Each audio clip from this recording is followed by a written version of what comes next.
ನಮಸ್ಕಾರ, ಶುಭೋದಯ. ಸಂಕಲ್ಪ ಸಿದ್ಧಿ ವಿಶೇಷ ಕಾರ್ಯಕ್ರಮಕ್ಕೆ ತಮ್ಮೆಲ್ಲರಿಗೂ ಆತ್ಮೀಯ ಸ್ವಾಗತ ಹೇಳ್ತಾ ಇರೋದು ನಾನು ಅನುಷಾ. ಮೊದಲನೇ ಬಾರಿ ನಮ್ಮ ಚಾನಲ್ ವೀಕ್ಷಿಸ್ತಾ ಇರೋದು ಅಂತಂದರೆ ಈಗಲೇ ಸಬ್ಸ್ಕ್ರೈಬ್ ಮಾಡಿ, ನಮ್ಮ ವೀಡಿಯೋಸ್ನ ಲೈಕ್ ಮಾಡಿ. ಪ್ರತಿನಿತ್ಯ ಕೂಡ ನಿಮ್ಮ ಒಂದು ಹಲವಾರು ವಿಚಾರಗಳು ನಮಗೆ ವೇದ, ಶಾಸ್ತ್ರ, ಪುರಾಣ, ಜ್ಯೋತಿಷ್ಯ, ವಾಸ್ತು, ಪರಿಹಾರಗಳು ಎಂಥದ್ದೇ ಒಂದು ಸಮಸ್ಯೆಗೆ ರೆಮಿಡಿನ ಕೇಳಿದ್ರು ತಟ್ ಅಂತ ನಮಗೆ ಸರಳವಾಗಿರುವಂಥ ಪರಿಹಾರಗಳನ್ನ ತಿಳಿಸ್ಕೊಡೋದಕ್ಕೆ ಎಂದಿನಂತೆ ಇವತ್ತಿನ ಕಾರ್ಯಕ್ರಮದಲ್ಲಿ ಕೂಡ ನಮ್ಮ ಜೊತೆಲಿದ್ದಾರೆ ಸ್ಪಿರಿಚುವಲ್ ಗುರು ಡಾಕ್ಟರ್ ವಿಷ್ಣುದತ್ತ ಗುರುಜಿಯವರು. ಬನ್ನಿ ಗುರುಗಳನ್ನ ಕಾರ್ಯಕ್ರಮಕ್ಕೆ ಸ್ವಾಗತಿಸೋಣ. ನಮಸ್ತೆ ಗುರುಗಳೇ, ಕಾರ್ಯಕ್ರಮಕ್ಕೆ ಭಕ್ತಿಯ ಸ್ವಾಗತ. ಒಳ್ಳೆದಾಗಲಿ ಅಮ್ಮ. ಗುರುಗಳೇ, ಎಲ್ಲೋ ಒಂದ್ಸರಿ ಮನುಷ್ಯನ್ಗೆ ಏನು ಅನಿಸ್ಬಿಡುತ್ತೆ ಅಂತಂದರೆ ಎಷ್ಟೇ ಹಣಕಾಸಿದ್ರೂ ಆ ನೆಮ್ಮದಿ, ಶಾಂತಿ ಅನ್ನುವಂಥದ್ದು ಬೇಕು. ಈ ನೆಮ್ಮದಿ, ಶಾಂತಿ ಅನ್ನುವಂಥದ್ದು ಹೇಗೆ ನಾವು ಮಾಡ್ಕೊಳ್ಬೇಕಾಗತ್ತೆ, ಅಥವಾ ಅದು ನಮಗೆ ಎಲ್ಲಿ ಸಿಗುತ್ತೆ, ಅದರ ಮೋರೆ ನಾವು ಹೇಗೆ ಹೋಗಬೇಕು? ಎಷ್ಟೇ ಹಣ ಇದ್ರೂ ಅಯ್ಯೋ ನನಗೆ ಒಂದು ಪೀಸ್ಫುಲ್ ಲೈಫ್ ಇಲ್ಲ, ಅಥವಾ ನೆಮ್ಮದಿಯಾಗಿರೋದಕ್ಕೆ ಆಗ್ತಾ ಇಲ್ಲ, ಸಾಕಷ್ಟು ಒತ್ತಡ, ಟೆನ್ಷನ್ಸ್ ಅಂತೆಲ್ಲ ಹೇಳ್ತಿರ್ತಾರೆ. ಸೊ ಮನುಷ್ಯನ ಒಂದು ನೆಮ್ಮದಿ, ಶಾಂತಿ ಬೇಕು ಅಂದರೆ ಏನು ಮಾಡಬೇಕು ಗುರುಗಳೇ, ತಿಳಿಸ್ಕೊಡಿ ದಯವಿಟ್ಟು. ಒಳ್ಳೆ ಪ್ರಶ್ನೆ. ಓಂ ವಿಶ್ವಸ್ಮೈ ನಮಃ. ನನ್ನ ಪ್ರೀತಿಯ ಬಂಧುಗಳೇ, ಆಯುರಾರೋಗ್ಯ ಐಶ್ವರ್ಯಾಭಿವೃದ್ಧಿರಸ್ತು, ಮನೋವಾಂಛಿತ ಫಲಾಹ ಸಿದ್ಧಿರಸ್ತು.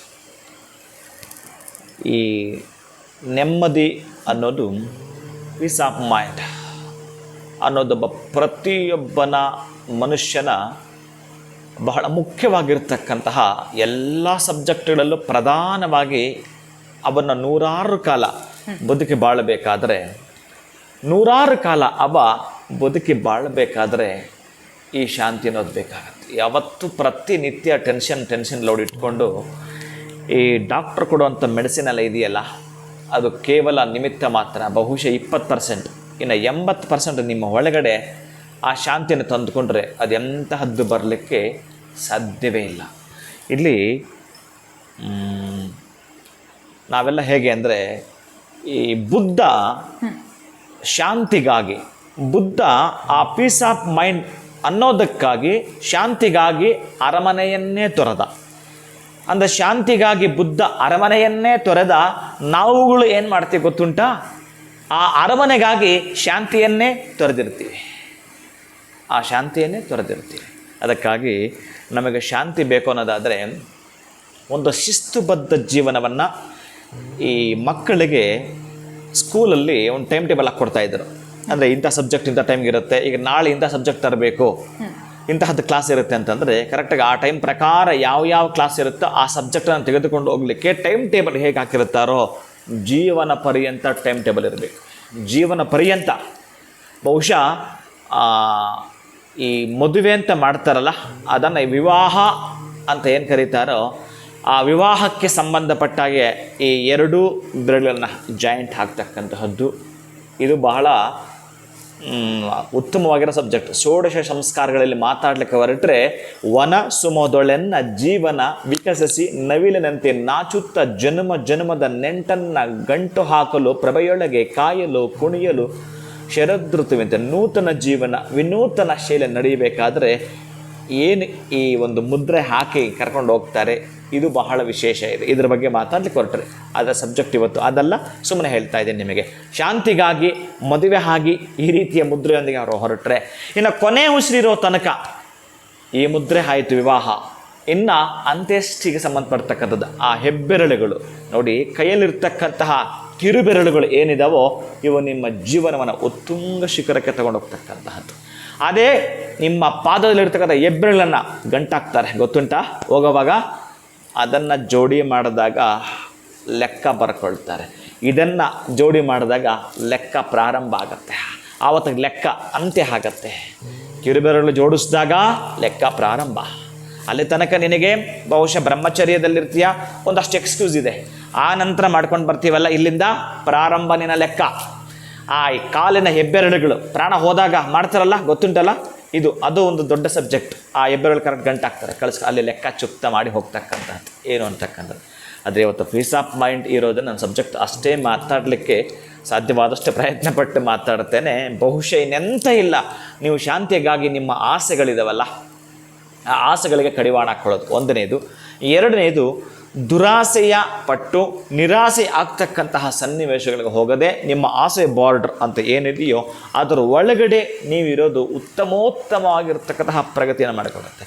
ಅದರ ಕೆಲವೊಂದನ್ನು ಚಾಲೆಂಜ್ ತೆಗೆದುಕೊಂಡು ನಾನು 10 ಸಲ 20 ಸಲ ಫೇಲ್ ಆದರೂ ಕೂಡ, ನಷ್ಟವಾದರೂ ಕೂಡ ನಾನು ಎದ್ದೇಳಲೇಬೇಕು. ನಾನು ಈ ತಲೆನೋವಿಗೆ ಸಣ್ಣ ಪುಟ್ಟ ಜ್ವರಕ್ಕೆ ಎದುರೋವನೇ ಅಲ್ಲ ನಾನು ಅಂತ ಯಾರು ಎದ್ದೇಳಲಿಕ್ಕೆ ಹೊರಡ್ತಾರೋ ಒಂದಷ್ಟು ತೀರ್ಮಾನಗಳು ತೆಗೆದುಕೊಂಡು ಅವರದ್ದೇ ಆಗಿರ್ತಕ್ಕಂಥ ಗೋಲ್ ಅಚೀವ್ಮೆಂಟ್ ಮಾಡ್ಕೊಳ್ಬೇಕು ಅಂತಂದರೆ ಅದೇ ಕೆಲವೊಂದನ್ನು ನೋಡಿಕೊಂಡು ನಾನು ಇದಕ್ಕೆ ಯೋಗ್ಯನಾ, ಇದನ್ನು ಮಾಡಲಿಕ್ಕೆ ನನಗೆ ಸಾಧ್ಯ ಆಗುತ್ತಾ, ಆದರೆ ನನ್ನ ಮಡದಿ ಮಕ್ಕಳನ್ನು ಶಾಂತಿಯಿಂದ ಇಡ್ಲಿಕ್ಕಾಗತ್ತಾ, ನನ್ನ ಕುಟುಂಬವನ್ನು ನನ್ನ ರಕ್ಷಣೆಯೊಂದಿಗೆ ಇಟ್ಟುಕೊಳ್ತಾ ಅಲ್ಲೂ ಕೂಡ ಶಾಂತಿ ಕದಡಹಾದಾಗೆ ಕಾಪಾಡಿಕೊಳ್ಳಲಿಕ್ಕೆ ಆಗುತ್ತಾ, ಅಂದರೆ ಶಾಂತಿ ಕದಡಬಾರ್ದು, ಹಾಗೆ ನಾನು ಇಟ್ಕೊಳ್ಳೋದಕ್ಕೆ ಸಾಧ್ಯವಾಗುತ್ತಾ ಅನ್ನೋದನ್ನು ಮೈಂಡ್ಗೆ ಇಟ್ಕೊಂಡು ಮಾಡ್ತೇನೆ ಅಂತಂದರೆ note the point, very important, ಬಹಳ ಪ್ರಮುಖವಾಗಿರ್ತಕ್ಕಂಥದ್ದು. ನಿಮ್ಮ ಮಕ್ಕಳು ಯಾರಾದರೂ ಆಗಿರಲಿ, ಅಂದರೆ ಮೊದಲು ಮಗ ಅಥವಾ ಕಿರಿಯ ಮಗ, ಯಾವುದೇ ಮಗು ಆಗಿರಲಿ, ಒಂದು ಟೈಮಿಂಗ್ಸ್ ಇರುತ್ತೆ. ಆ ಹುಟ್ಟಿದ ಡೇಟಲ್ಲಿ ಒಂದು ಟೈಮಿಂಗ್ಸ್ ಮಾತ್ರ ತಗೊಳ್ಳಿ, ಡೇಟ್ ನಾನು ಹೇಳ್ತಾ ಇಲ್ಲ, ಪ್ರತಿನಿತ್ಯ ಆ ಟೈಮ್ ಬಂದು ಹೋಗುತ್ತೆ ಅಲ್ವಾ, ಪ್ರತಿನಿತ್ಯ ಆ ಟೈಮ್ ಬಂದು ಹೋಗುತ್ತೆ. ಆ ಟೈಮನ್ನು ನೋಟ್ ಮಾಡ್ಕೊಳ್ಳಿ. ರಾತ್ರಿ 10 ಗಂಟೆ 55 ನಿಮಿಷನ ಅಥವಾ ಬೆಳಿಗ್ಗೆ 9 ಗಂಟೆ 33 ನಿಮಿಷನ, ಆ ಸಂದರ್ಭದಲ್ಲಿ ಯಾರಿಗಾದರೂ ಸರಿಯೇ ನೀವು ಆ ಸಂದರ್ಭದಲ್ಲಿ ಕರೆದಾದರೂ ಕೂಡ ಈ ಸಸ್ವರ ವೇದ ಮಂತ್ರ ಅನ್ನೋದು ಬರುತ್ತೆ. ಆ ಸಸ್ವರ ವೇದ ಮಂತ್ರ ಅನ್ನೋದು ನಿಮ್ಮ ಮನೆಯಲ್ಲಿ ಇಟ್ಕೊಳ್ಬೇಕು, ಅವ್ರಿಗೂ ದಾನನೂ ಮಾಡಬೇಕು. ಇದು ಒಂದು ಸಲ ಮಾಡಿ, ನೀವು ಒಂದೇ ಒಂದು ಸಲ ಮಾಡಿ, ಎಲ್ಲೆಲ್ಲಿ ನಿಮ್ಮ ಶಾಂತಿಗೆ ಭಂಗ ಆಗ್ತಾ ಇದೆಯೋ, ನೋವಾಗ್ತಾ ಇದೆಯೋ, ತಾಂಬೂಲದ ಜೊತೆಗೆ ಒಂದಷ್ಟು ದಕ್ಷಿಣದೊಂದಿಗೆ ಅದು ಕೂಡ ಇಂಟ್ರೆಸ್ಟಾಗಿ ಓದ್ತಕ್ಕಂಥ ವಿದ್ಯಾರ್ಥಿಗಳು ಇದನ್ನು ದಾನ ಮಾಡ್ತಕ್ಕಂಥದ್ದನ್ನು ಮಾಡಿ. ಆಮೇಲೆ ಅದರಲ್ಲಿ ದಶಶಾಂತಿ ಅಂತಿದೆ, ತೈತರಿ ಉಪನಿಷತ್ತು ಅಂತಿದೆ. ಇದನ್ನು ಸಾಧ್ಯವಾದಷ್ಟು ಯಾರಾದರೂ ಗುರುಗಳ ಕಡೆಯಿಂದ ಹೇಳಿಸ್ಕೊಳ್ತಾ, ನನ್ನ ಉದ್ದೇಶ ಇಷ್ಟೇ, ನಾವು ವೇದ ಕಲಿಬೋದು, ಎಲ್ಲರೂ ಕೂಡ ಕಲಿಬೋದು. ಗುರುಗಳ ಮುಖೇನ ಅದೊಂದು ನಾಲೆಡ್ಜ್, ಅದೊಂದು ಜ್ಞಾನವನ್ನು ಪಡೆದುಕೊಳ್ತೀನಿ ಅಂತಂದರೆ ಶಾಂತಿ ಮಂತ್ರಗಳು ಅದರಲ್ಲಿದ್ದಾವೆ. ಅಂತಹ ಶಾಂತಿ ಮಂತ್ರ ನಾನು ಹೇಳಿಕೊಳ್ತೀನಿ ಅಂತಂದರೆ ವಿಶೇಷವಾಗಿರ್ತಕ್ಕಂತಹದ್ದು. ಓಂ ಸಹನಾವವತು ಸಹನೋ ಭುನಕ್ತು ಸಹ ವೀರ್ಯಂಕರವಾವಹೈ ತೇಜಸ್ವಿನಾವಧೀತಮಸ್ತಮಾ ವಿದ್ವಿಷಾವಹೈ ಓಂ ಶಾಂತಿ ಶಾಂತಿ ಶಾಂತಿ. ಈ ತರಹದ ಮಂತ್ರಗಳು ಬಹಳ ಇದ್ದಾವೆ. ಅದನ್ನು ಸಾಧ್ಯ ಆದಷ್ಟು ಬಹಳ ವಿಶೇಷ. ಇದನ್ನು ನಾವು ಊಟ ಮಾಡುವಾಗ ಹೇಳ್ಕೊಳ್ತೀವಿ. ಅಲ್ಲಿಂದ ಹಿಡಿದು ಮನುಷ್ಯ ನಿದ್ರೆ ತನಕ ಅವನು ಕೆಲವೊಂದು ಮಂತ್ರ ಹೇಳಿ ಹೇಳಿ ಹೇಳಿ ಏನಾಗ್ತಾನೆ ಗೊತ್ತಾ, ಅವನ ತತ್ವ ಸಿದ್ಧಾಂತ ಎಲ್ಲಿಗೆ ತರುತ್ತೆ ಅಂತಂದರೆ ಶಾಂತಿಗಾಗಿಯೇ. ಬಹುಶಃ ಅವನು ಏನೇ ಆಗಿದ್ದರೂ ಕೂಡ, ಎಂತಹ ಕೆಲಸ ಮಾಡಬೇಕಾದ್ರೂ ಕೂಡ ಅವನು ಇನ್ನರ್ ಸೈಡ್ ಹೇಳ್ತಾನೆ ಇರುತ್ತೆ, ನೀನು ಇದು ಮಾಡಬೇಡ, ಇದು ಮಾಡಬೇಡ, ಇದನ್ನಷ್ಟೇ ಮಾಡು, ಇದನ್ನಷ್ಟೇ ಮಾಡು, ಇದನ್ನು ಊಟ ಮಾಡಬೇಡಿ, ಇದನ್ನಷ್ಟೇ ಮಾಡು ಅಂತ ಒಂದು ಮನಸ್ಸು ಅವನಿಗೆ ಹೇಳ್ತಾ ಇರುತ್ತೆ. 85-90% ಅದು ಒಳ್ಳೆ ರೀತಿ ಕರ್ಕೊಂಡು ಹೋಗ್ತಾ ಇರುತ್ತೆ. ಇನ್ನು ಉಳಿದ ಮನಸ್ಸಿದೆಯಲ್ಲ, 2 ಇರುತ್ತೆ ಪ್ರತಿಯೊಬ್ಬರು ಕೂಡ. ಆ ತರಹದ್ದು ಒಂದು ಪ್ರಚೋದನೆ ಕೊಡ್ತಾ ಇರುತ್ತೆ, ಅದು ಕಡಿಮೆ ಮಾಡಿಸ್ತಾ ಬರುತ್ತೆ. ಶಾಂತಿಗೆ ಸಂಬಂಧಪಟ್ಟಾಗಿರೋ ಮಂತ್ರಗಳನ್ನ ಹೇಳ್ಕೊಳ್ಳೋದು ಒಂದಾದರೆ, ಎರಡನೇದು ಸಸ್ವರ ವೇದ ಮಂತ್ರವನ್ನು ದಾನ ಮಾಡೋದು. ನೀವು ಕೂಡ ಮನೇಲಿ ಇಟ್ಕೊಳ್ತಕ್ಕಂಥದ್ದನ್ನು ಮಾಡ್ತಾ ಬನ್ನಿ, ಶಾಂತಿ ನಿಮ್ಮದು. ಖಂಡಿತವಾಗ್ಲೂ ಗುರುಗಳೇ, ನೆಮ್ಮದಿ ಶಾಂತಿ ಮನುಷ್ಯನಿಗೆ ಬೇಕು ಅಂತಂದರೆ ಯಾವ ಒಂದು ರೆಮಿಡಿಯನ್ನು ಅವನು ಫಾಲೋ ಮಾಡಬೇಕು ಅಂತ ಬಹಳ ಅಚ್ಚುಕಟ್ಟಾಗಿ ತಿಳಿಸ್ಕೊಟ್ಟಿದ್ದೀರಾ. ಧನ್ಯವಾದಗಳು ತಮಗೆ. ನಮಸ್ಕಾರ. ಹರೇ ಶ್ರೀನಿವಾಸ. ಇನ್ನು ನಿಮ್ಮ ಜೀವನದಲ್ಲಿ ಆಗ್ತಾ ಇರುವಂತಹ ಸಮಸ್ಯೆಗಳಿಗೆ, ಕಷ್ಟಗಳು, ತೊಂದರೆಗಳು, ಇದೆಲ್ಲದರಿಂದ ಕೂಡ ನಾವು ಶೀಘ್ರವಾಗಿ ಹೊರಗಡೆ ಬರಬೇಕು ಅಂತಂದರೆ ನೀವು ಮಾಡಬೇಕಾಗಿರುವಂಥದ್ದು ಇಷ್ಟೇ. ಈಗಲೇ ನೀವು ಅಕ್ಷಯ ವೃಕ್ಷವನ್ನು ಬರ್ಮಾಡ್ಕೊಳ್ಬೇಕಾಗತ್ತೆ. ಸ್ಕ್ರೀನ್ ಮೇಲೆ ನಿಮಗೆ ಸಂಖ್ಯೆಗಳು ಬರ್ತಾ ಇದೆ, ಕರೆ ಮಾಡಿದಾಗ ಇದ್ರ ಬಗ್ಗೆ ಹೆಚ್ಚಿನ ಮಾಹಿತಿಯನ್ನು ಪಡೆದುಕೊಳ್ಳಿ ಅಂತ ಹೇಳ್ತಾ ಇವತ್ತಿನ ಕಾರ್ಯಕ್ರಮವನ್ನು ಮುಗಿಸುವಂತಹ ಸಮಯ ಆಗಿದೆ. ನಮಸ್ಕಾರ.